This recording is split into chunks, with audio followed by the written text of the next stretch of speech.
Today, Broken City.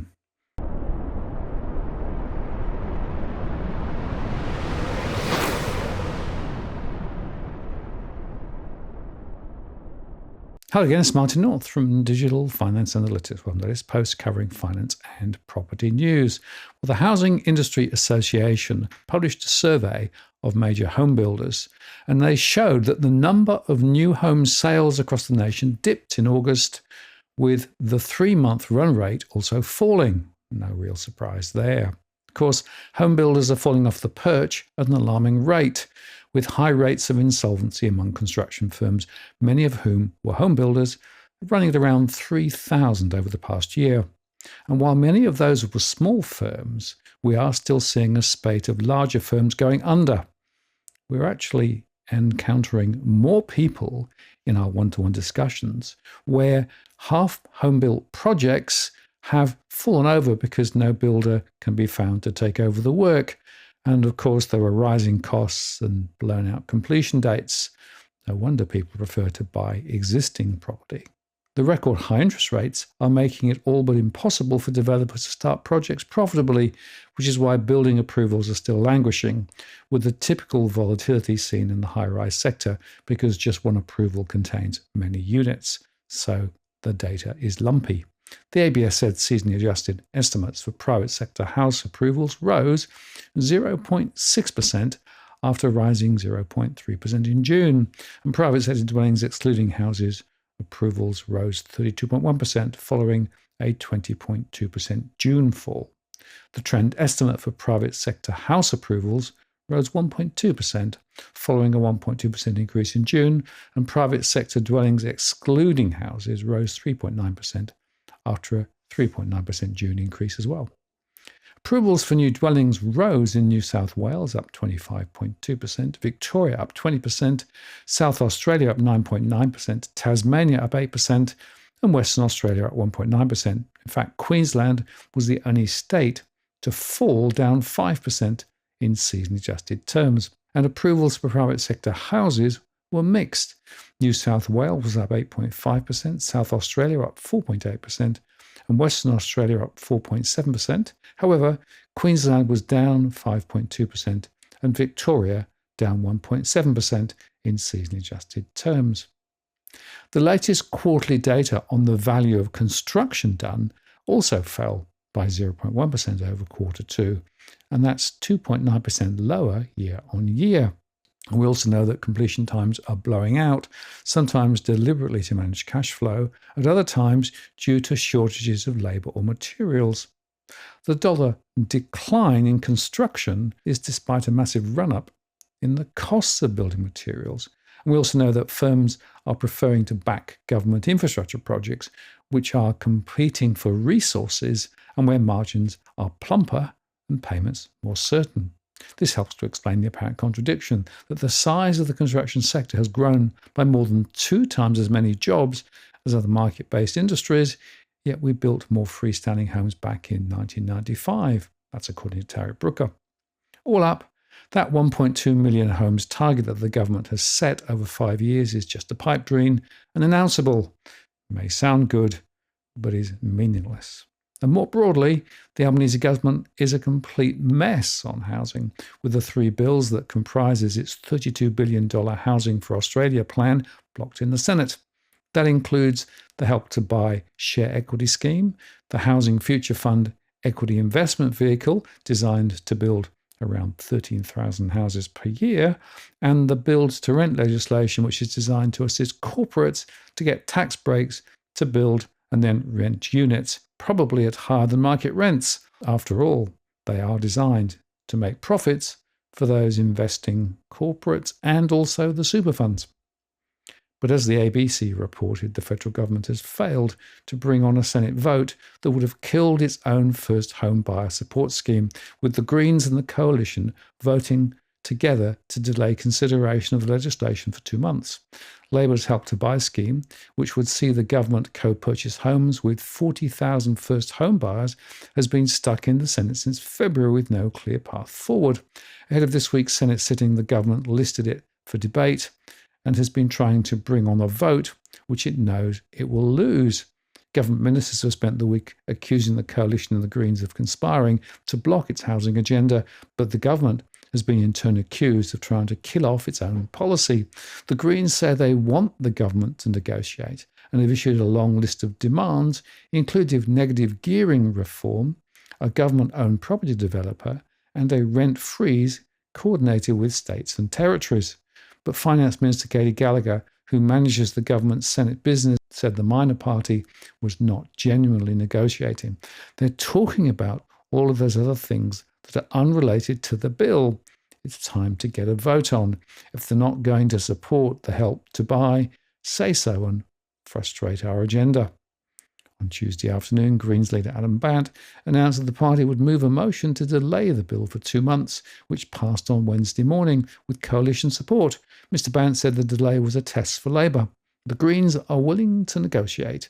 The time is ticking for the Prime Minister to stop bulldozing and let his ministers negotiate with the Greens to pass the bill. Senator Gallagher accused the Greens of playing a procedural trick. Just be upfront that you're working with Peter Dutton and the opposition to frustrate what would be a useful housing programme in the suite of a housing response to the housing shortage we have, she said. It's just another delay. It's just disingenuous for the Greens to walk around for, say, 2 months and suggest that they have some miraculous turn of opinion and support the bill. Like, if they oppose the bill, vote the bill down. The coalition campaigned against Help to Buy at the last election and has argued that Australians would not want the federal government to co-own their houses and that similar schemes at state and territory levels are undersubscribed and friendless. Grants have been approved for the first 13,700 social and affordable homes under a government housing fund set up 1 year ago. The Greens have argued that the number of beneficiaries is too small to make a difference to housing affordability and that supporting demand for housing will, if anything, push up house prices. The government sees the measures as part of a broader suite of housing measures, including its tax incentives for build-to-rent, apartment complexes, also stuck in the Senate, and its Housing Australia Future Fund, the HAFF, which is set to support the construction of 13,700 social and affordable homes in its first funding round and more over time. We're committed, deeply committed to dealing with the housing shortage in this country, and it's going to take a whole range of policy responses to deal with it. This is one of them, Senator Gallagher said on Tuesday. It's worth pursuing and also holding to account those who oppose it. Prime Minister Anthony Albanese has threatened to use the Senate's obstruction of Help to Buy as a trigger for a double dissolution election. Welcome to that time of the political cycle where we find ourselves burrowing into the election data speculation rabbit hole. That special category of election that sees the entire Senate put up to the polls rather than the typical half-Senate election can be called when the upper house twice rejects a government bill. The government may regard this bill delay as a failure to pass and therefore the first rejection, as it did when a similar delay was applied to the HAFF bill. A second rejection later this year could allow a double dissolution election to be called for late January. That would not be expected to advantage the government, but Mr Albanese said we'll wait and see when asked about it on Tuesday. And while a double dissolution election is highly unlikely, the comments have fueled further speculation about an early regular election, which the government can call at any time. The real fix, of course, is to cut immigration significantly, as this would ease the rental shortage and lower rental inflation, which in turn would take pressure off the RBA to hold rates higher for longer, and that would first enable builders to clear the huge backlog of approvals, and second, ease pressure on households. And talking about pressure on households, Moody's says that Australian mortgage delinquency rates, which increased over the June quarter, will continue to rise moderately over the rest of this year as high interest rates and sticky inflation puts financial stress on households. The latest data for the residential mortgage-backed securities that they rate shows the share of prime quality home loans that were at least 30 days in arrear, that's 30-day plus delinquencies, increased marginally to 1.73% in June from 1.72% in March. And the delinquency rates for the residential mortgage-backed securities backed by non-conforming and near-prime mortgages, like loans to borrowers with adverse credit histories, or those that lenders assessed using alternative documentation, rose to a significant 4.23% in June from 4.01% in March. Mortgage delinquencies increased by more for non-conforming and near-prime RMBS than the prime RMBS over the June quarter because the deals include a higher share of loans to borrowers who are financially vulnerable in the environment of high interest rates and inflation. This cohort, by the way, includes self-employed borrowers, low-income homeowners, and those with high loan-to-value ratio mortgages. And that may well include some of those builders that we spoke about earlier on. After rising steadily for the last 2 years from a historically low level, delinquency rates are now back up around near long-term averages, they say. But standing back, the policy errors made by the current government are literally hitting home. And with the prospect of more political tricks on all sides of politics, the real impact on people will continue. Those politicians should be held account for their mistakes. The question is, will they? Now, if you're buying your home in Sydney's contentious market, you don't need to stand alone. This is the time you need to have Edwin Almeida from Ribbon Property Consultants standing alongside you. Buying a property is both challenging and adversarial. The vendor has a professional on their side. Emotions run high, price discovery and price transparency are hard to find, and then there's the wasted time and financial investments that you make. Edwin understands your needs, so why not engage a licensed professional to stand alongside you?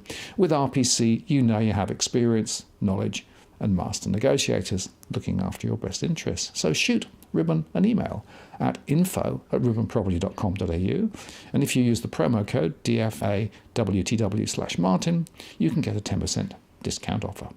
I'm Martin North from Digital Finance Analytics. Many thanks for watching, and I'll see you again next time.